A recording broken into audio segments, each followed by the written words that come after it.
Just in terms of, I suppose, our use of the stats, we're just going to talk a little bit about how we get through that decision-making process.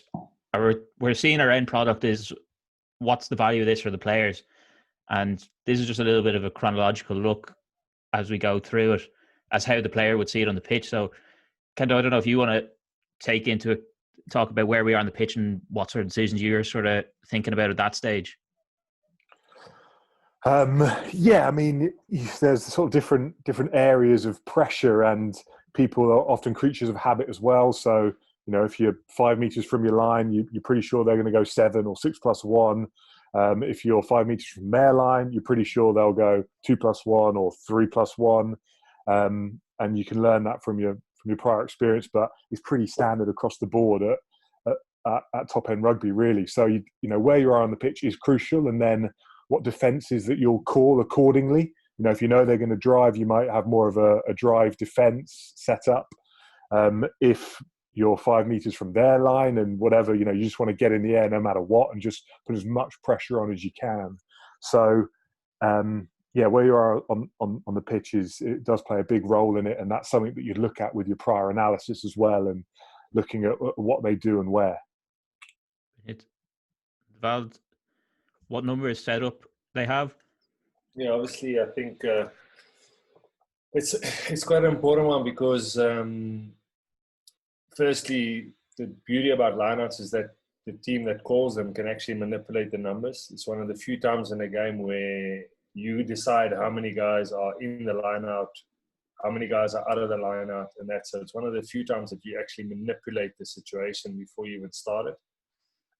So it's important for us defensively to be counting the numbers, to know how many are, because each line out poses its own problems for the defense. So we need to number up quickly, and then if possible then see what setups they're using and what plans we've put into place according to those setups.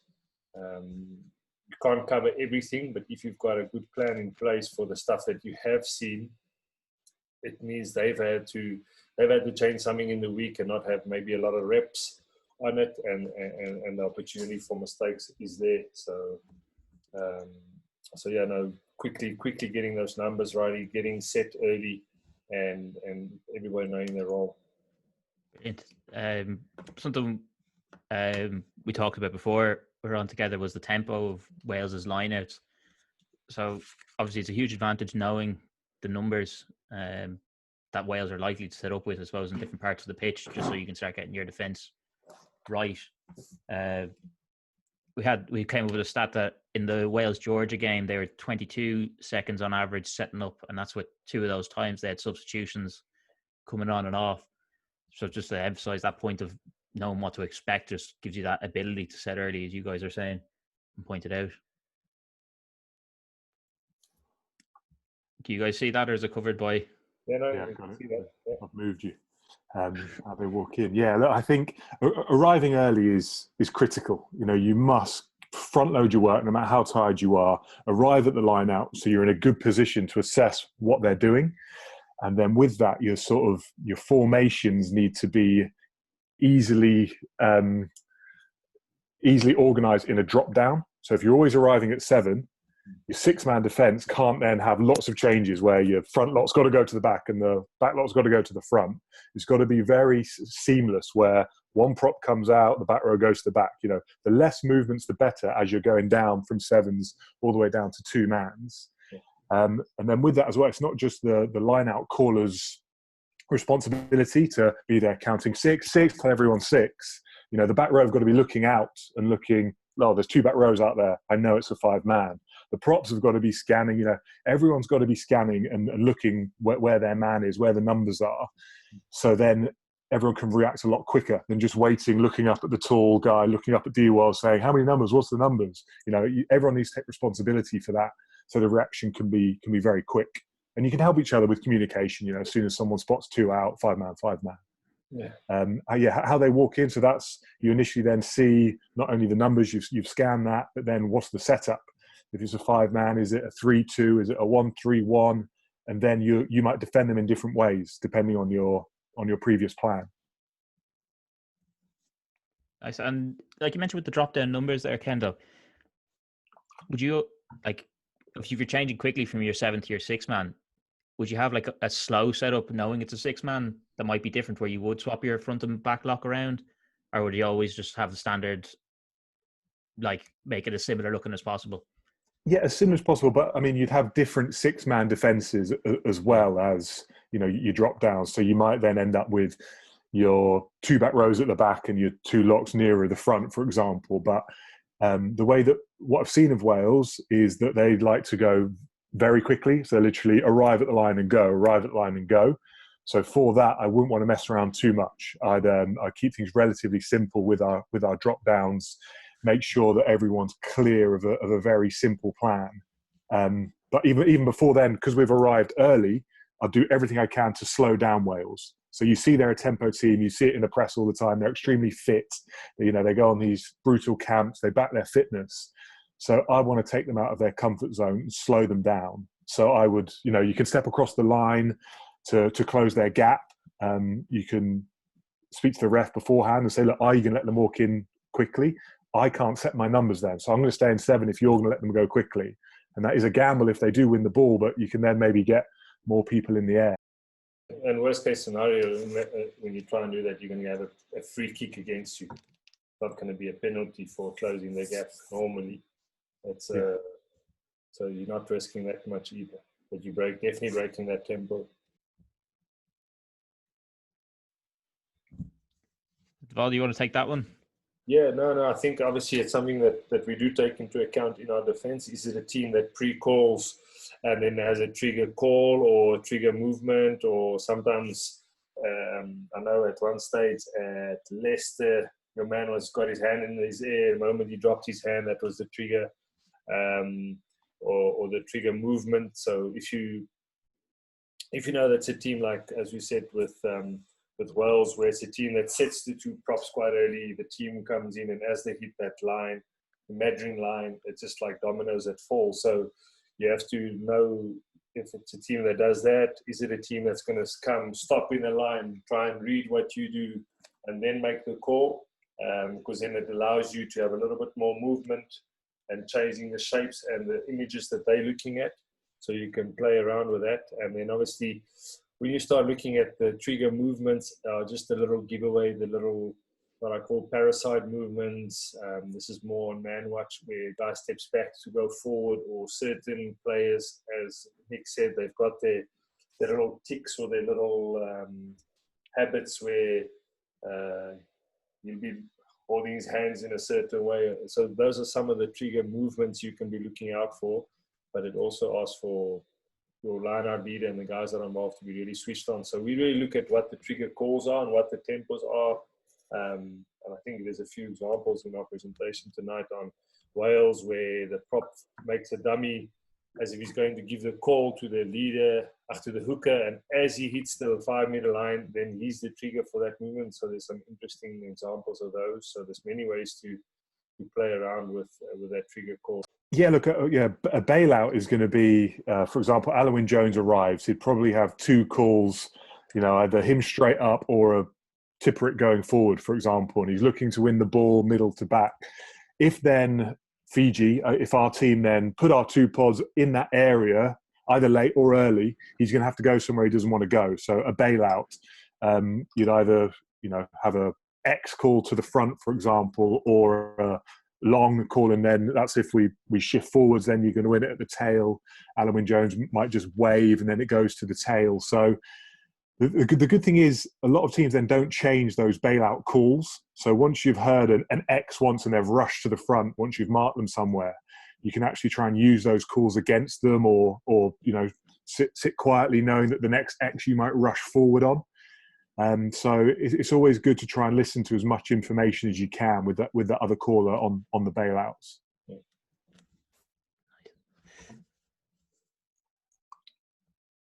Well, I suppose you're taking into account how they're playing off with how you set up their system.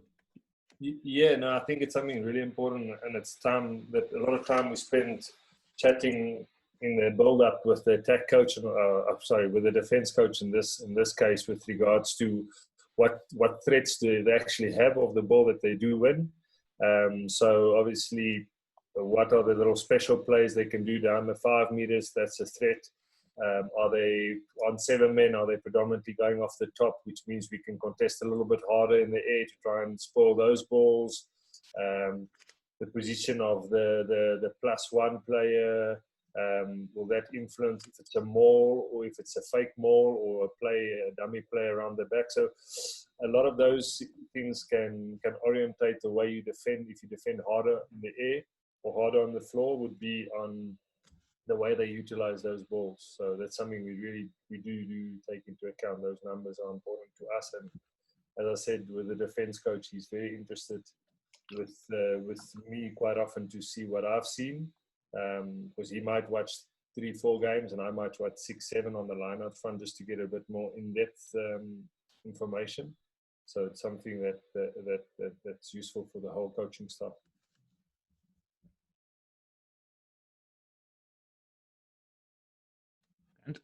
And Kendo, in terms of Wales's playoffs, what are you worried about?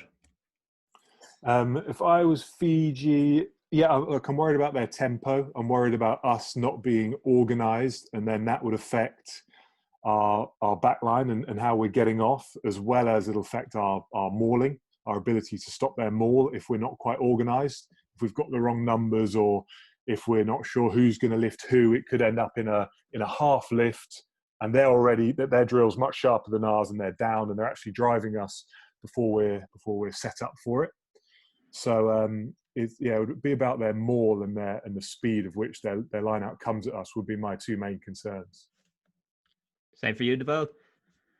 Yeah, so for me, the things that really stood out and that ties in is obviously for us to set early, as they use a lot of that tempo speed getting into the thing. I think they thrive on working of a big gap, so I'd like to try and close that gap before and during the line out as much as possible.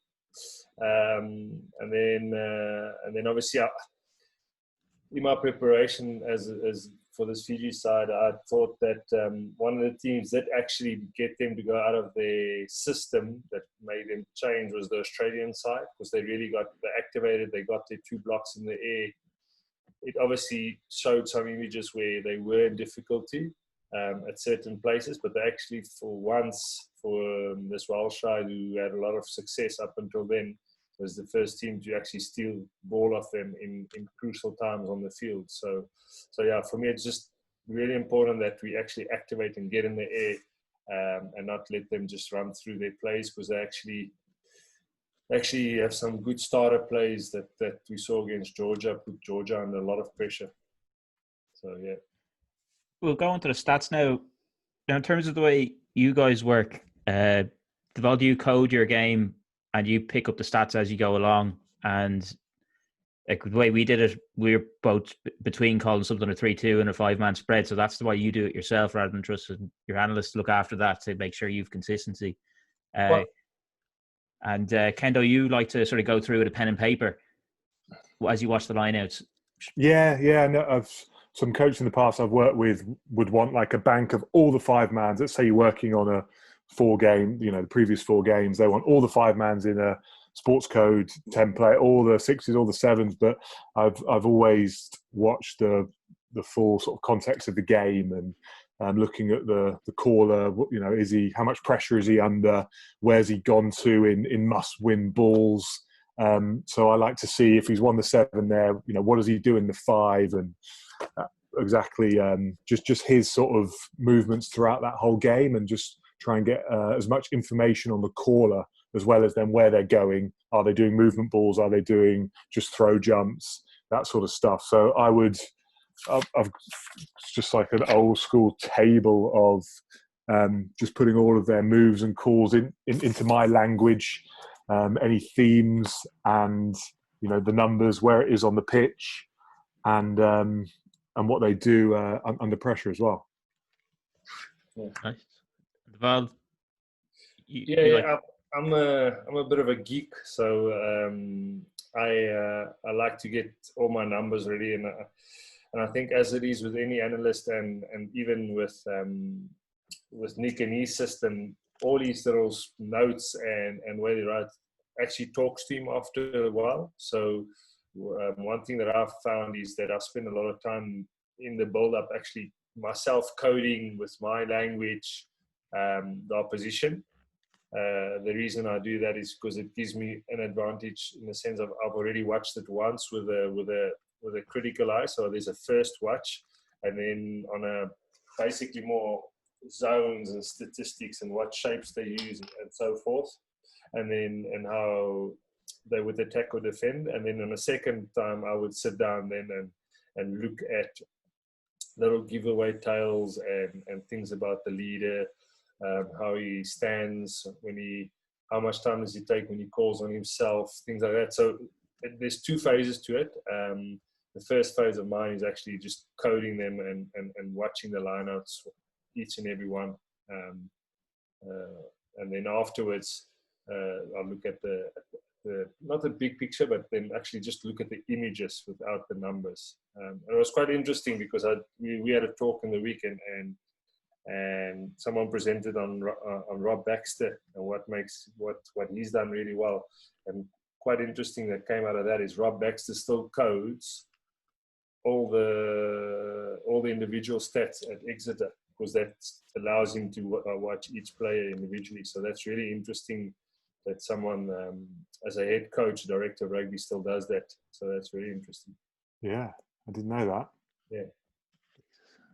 I wonder if his analyst does it as well, and how far off they are each other. Yeah. So, yeah. Depends if he's angry with the fella during the week, I suppose. And he's always done that. He's done that his whole career, so it's really interesting. I remember Richard Whiffen at Irish saying he thought that was a benefit, Kenda, when he was sort of transitioning from analyst to skills coach at that time, and he was doing a lot of the coding. He was saying he found it beneficial that he felt like he's watching these guys in slow motion and knew their movements so well anyway, and then he was trying to adapt it onto doing. He just knew the lads so well from doing it, but obviously, I think he did evolve on top of that. Then obviously, into just becoming a skills coach and being able to concentrate on delivering better sessions and things like that, or thinking more about that side of the game. Yeah, he's a Scarlet's attack coach now. He's doing really well. Yeah, fair play to him.